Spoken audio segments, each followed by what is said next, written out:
नमस्कार। इस वीडियो में हम न्यूटन्स रिंग्स के बारे में डिस्कस करेंगे। न्यूटन्स रिंग्स क्या होती है, कैसे बनती है, उसके लिए इसका जो एपरेटस है वो इस प्रकार है।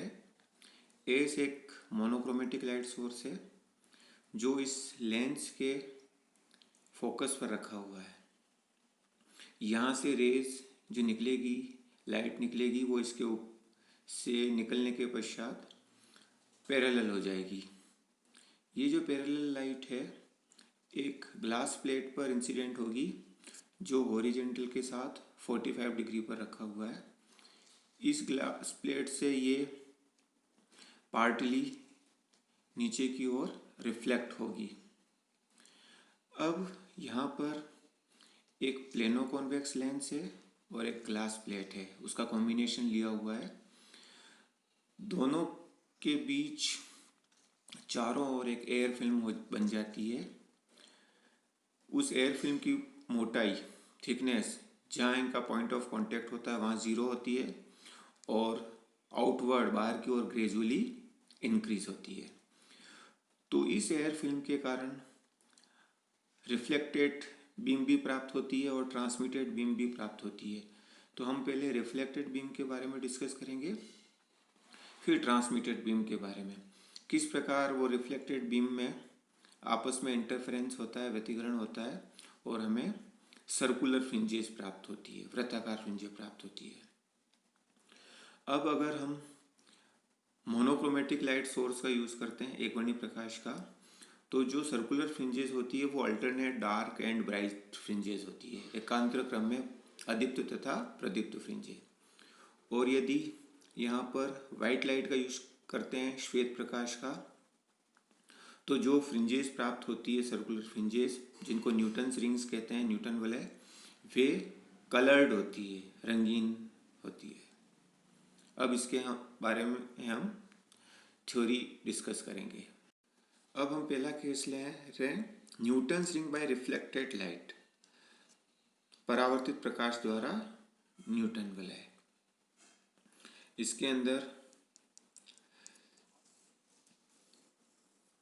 ये एक प्लेनो कॉन्वेक्स लेंस है और नीचे ग्लास प्लेट है। जो लाइट इसके ऊपर इंसिडेंट हो रही है, इस प्लेनो कॉन्वेक्स लेंस का जो लोअर सरफेस है उससे रिफ्लेक्ट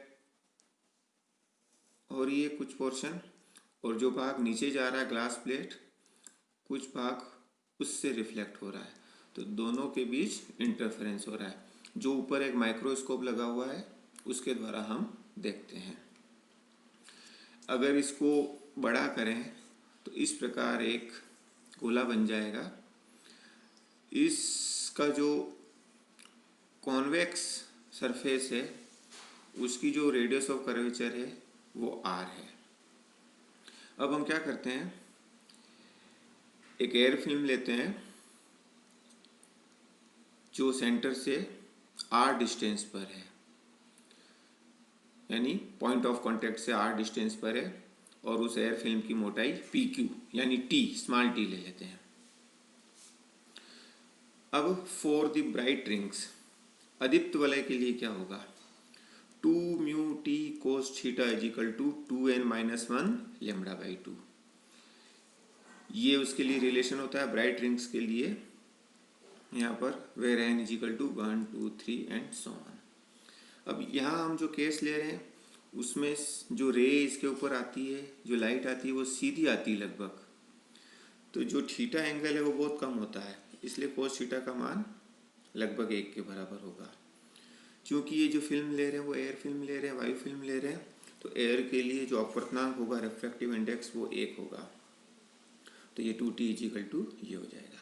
इसी तरह फॉर द डार्क रिंग्स के लिए ये हो जाएगा 2 mu t cos theta is equal to n lambda, mu equal to 1 रख दो, कोस थीटा 1 रख दो, तो 2t is equal to n lambda, where n is equal to 0 1 2 3।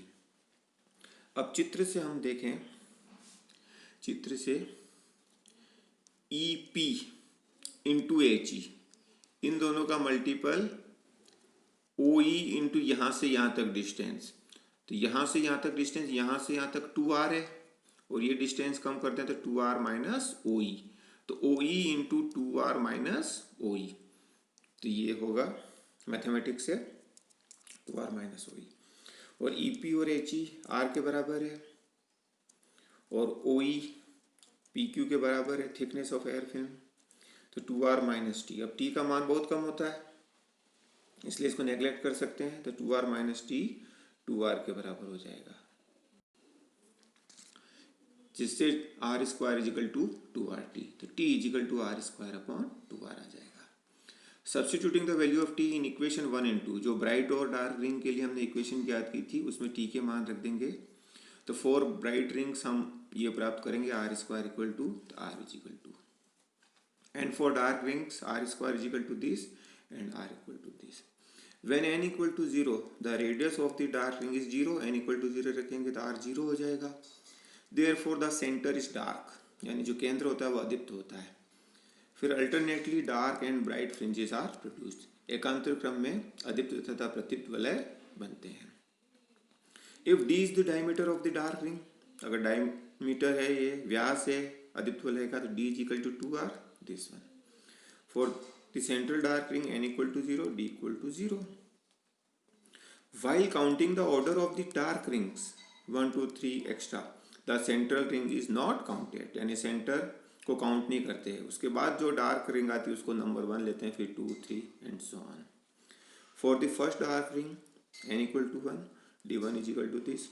For the second dark ring n equal to 2, d2 equal to,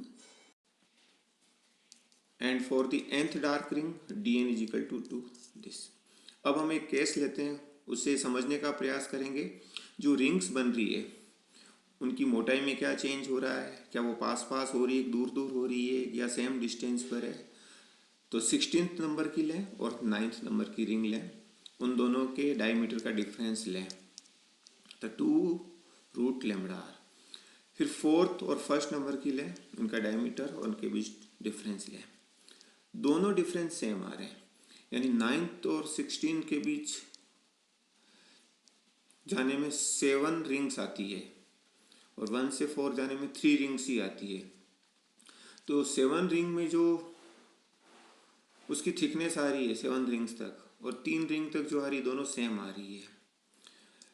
इसका मतलब क्या है, therefore the fringe width decreases with the order of the fringe, यानी n equal to 1 2 3 करते जाएं, जैसे जैसे हम जाते जाएंगे तो फ्रिंज की चौड़ाई कम होती जाएगी, फ्रिंज विड्थ कम होती जाएगी, पास पास आती जाएगी। And the fringes got closer with increase in their order, तथा उनके क्रम में वृद्धि से वो पास पास आती जाती है, मोटाई भी कम होती जाती है और पास पास आती जाती है। For bright rings r square equal to this, d square is equal to this, then radius r n, यानी फॉर nth रिंग फर्स्ट के लिए n इक्वल टू 1, सेकेंड के लिए n इक्वल टू 2, थर्ड के लिए n इक्वल टू 3। इस तरह से ब्राइट रिंग्स की रेडियस और डायमीटर भी ज्ञात